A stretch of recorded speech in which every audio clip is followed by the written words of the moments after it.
Halo teman-teman, selamat datang kembali di channel ini. Malam ini, saya akan membawakan sebuah kisah nyata pendakian yang penuh misteri. Sebuah cerita tentang janji, sahabat, dan pertemuan terakhir dengan seseorang yang sebenarnya sudah tiada. Cerita ini terjadi di Gunung Sumbing, lewat jalur Gajah Mungkur. Awalnya hanya pendakian biasa, namun perlahan, satu persatu keanehan mulai terjadi. Sampai akhirnya, sebuah kenyataan mencengangkan terungkap di akhir perjalanan.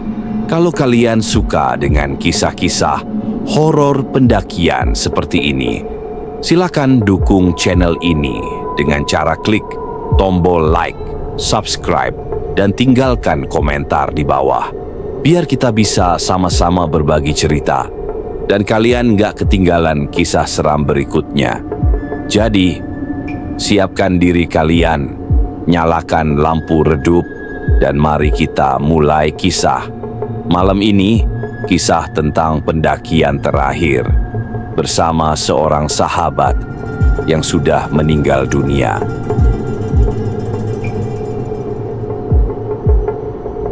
Di sebuah kota kecil bernama Purwokerto, hiduplah sekelompok anak muda dengan hobi yang sama, mendaki gunung. Mereka adalah Oji, si jenaka, selalu jadi penghibur. Aldo, cuek tapi selalu sigap membantu. Adi, pendiam tapi setia ikut kemanapun. Eko, yang paling kalem, sahabat lama seseorang bernama Bagus. Dan Bagus, sosok yang sejak lama punya janji dengan Eko. Mereka berdua pernah bersumpah untuk menuntaskan Triple Summit, 3 gunung besar yang harus mereka taklukkan bersama. 2 sudah tercapai, hanya 1 yang tersisa, Gunung Sumbing. Maka, tahun itu, 2021, diputuskanlah pendakian Sumbing lewat jalur baru bernama Gajah Mungkur. Rombongan tiba di base camp malam hari. Namun ada hal yang mengejutkan. Bagus sudah ada di sana. Padahal, ia baru saja dimasukkan ke grup pendakian hari itu juga. Gus, kok udah nyampe duluan? Tanya Oji bingung. Bagus hanya tersenyum tipis. Aku udah dari tadi, nungguin kalian. Malam itu mereka bersiap, packing ulang, makan, berwudu, salat. Tapi Oji memperhatikan sesuatu yang aneh. Bagus berwudu tanpa membasahi tangan, hanya mengusap wajah. Saat sholat, ia hanya menggerakkan kepala ke kanan dan ke kiri, tanpa gerakan sempurna. Dan ketika makan, Bagus menolak. Aku nggak lapar, air aja cukup, katanya pelan. Ia meminta air panas mendidih, dan saat diminum ia berkata, seger, dingin. Keempat temannya terdiam. Malam itu terasa janggal, tapi mereka memilih diam. Pagi menjelang, pendakian dimulai. Dari base camp menuju pos 1, sekitar 45 menit. Jalannya melewati ladang warga, lalu mulai menanjak ke hutan. Oji tertinggal di belakang, bercanda untuk menghibur. Namun Bagus justru berjalan sangat cepat bersama Eko. Kadang ia hilang, lalu tiba-tiba muncul jauh di depan. Gus, jangan jauh-jauh, bareng dong, teriak Oji. Bagus hanya melambai pelan, tak berkata apa-apa. Di pos 1 mereka istirahat sebentar. Tempat datar kecil ada pohon besar meneduhkan. Bagus duduk menyendiri di batu. Tatapannya kosong ke arah pepohonan. Eko mendekat. Kamu nggak apa-apa, Gus? Bagus menoleh perlahan. Aku cuman mikir, ini pendakianku yang terakhir. Eko tercekat, mencoba tertawa menutupi rasa takut. Jangan ngomong gitu. Kita kan masih banyak rencana. Bagus hanya tersenyum samar. Dari pos 1 ke pos 2, butuh 1,5 jam. Jalurnya menanjak, hutan makin rapat, akar pohon menjuntai. Mereka sampai di pos 2 dengan nafas tersengal. Di pos 2, mereka memasak mie.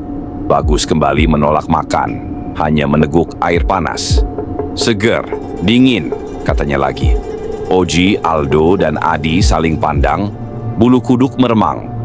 Perjalanan ke pos 3 sekitar 2 jam. Pepohonan tinggi menaungi jalur, cahaya matahari nyaris hilang. Tiba-tiba, Bagus menghilang. "Loh, tadi di depan kan?" kata Aldo panik. Mereka mempercepat langkah, lalu menemukan Bagus sudah duduk di batu, menunggu. "Nggak masuk akal, gimana caranya dia bisa duluan?" bisik Adi gemetar. Dari pos 3 ke savana, jalurnya panjang sekitar 2,5 jam. Hutan perlahan terbuka, berganti padang rumput luas. Dari kejauhan terlihat puncak Sumbing yang menjulang. Mereka mendirikan tenda di savana. Angin berhembus kencang, udara sangat dingin. Malam itu, Oji terbangun. Ia melihat Bagus duduk di gerbang jalur, sendirian. "Gus, ngapain di luar?" "Dingin loh," tegurnya. Bagus menoleh, wajah pucat, mata sayu. "Besok kita sampai puncak. Setelah itu, aku pulang." Oji tercekat. Bagus masuk tenda kembali tanpa kata. Malam itu, Oji sulit memejamkan mata. Pagi berikutnya, perjalanan ke kandang Kidang. Sekitar 2 jam, melewati padang ilalang tinggi, lalu menanjak terjal. Bagus semakin pucat, langkahnya goyah. Namun ketika ditanya, ia hanya berkata, "Aku kuat. Sebentar lagi sampai. Setelah ini, aku bebas." Dari kandang Kidang ke puncak, sekitar 1,5 jam. Jalurnya berbatu, menanjak tajam, kabut turun, angin menderu. Akhirnya, mereka tiba di puncak. Oji, Aldo, Adi, dan Eko bersorak lega. "Gus, ayo ikut foto." "Sekali-kalilah," seru Oji. Tapi Bagus berdiri jauh di tepi, menggeleng. "Kalian aja, aku nggak perlu." Ia menatap Cakrawala. Senyum samar terukir, dan air mata jatuh perlahan. Perjalanan turun seharusnya ringan, tapi kali ini justru penuh keganjilan. Dari puncak ke kandang Kidang, sekitar 1,5 jam. Bagus berjalan sangat cepat, sering menghilang dari pandangan. Di jalur menuju savana, Oji menegur, "Gus, jangan sendirian. Bareng-bareng aja." Bagus menoleh pelan. "Aku harus cepat pulang. Waktuku nggak banyak." Mereka makin resah. Di pos 3, Bagus menolak istirahat. "Aku lanjut duluan," katanya lalu melesat. Saat mereka tiba di pos 2, Bagus sudah di sana. Duduk menunggu.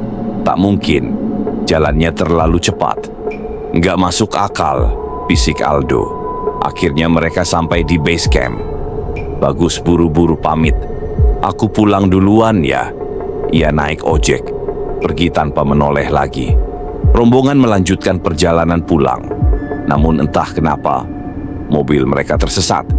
Bukannya ke Purwokerto, mereka masuk ke sebuah desa di Purworejo. Di sebuah gang, bendera kuning berkibar. Suara tahlilan menggema dari pengeras suara. Mereka berhenti. Di depan rumah, terpampang sebuah foto. Foto Bagus, dibalut pita hitam. Seorang bapak keluar dengan wajah sedih. "Kalian temannya Bagus ya? Maaf, Bagus sudah meninggal 2 hari lalu. Ditabrak mobil seketika dunia runtuh." Oji jatuh terduduk, wajah pucat pasi. Aldo menutup muka, tubuh bergetar. Adi berdiri kaku, tak mampu bersuara. Dan Eko menangis meraung, sahabatnya ternyata sudah pergi. Mereka baru saja mendaki gunung bersama seseorang yang sudah tiada. Beberapa hari kemudian, Oji bermimpi. Dalam mimpi itu, Bagus hadir dengan senyum damai. "Terima kasih Ji, kau sudah menemaniku. Aku cuma ingin menepati janji Triple Summit bersama sahabatku." Air mata Oji jatuh. Bahkan dalam tidur, ia terbangun dengan tubuh bergetar, namun hatinya lega. Bagus telah berpamitan dengan damai.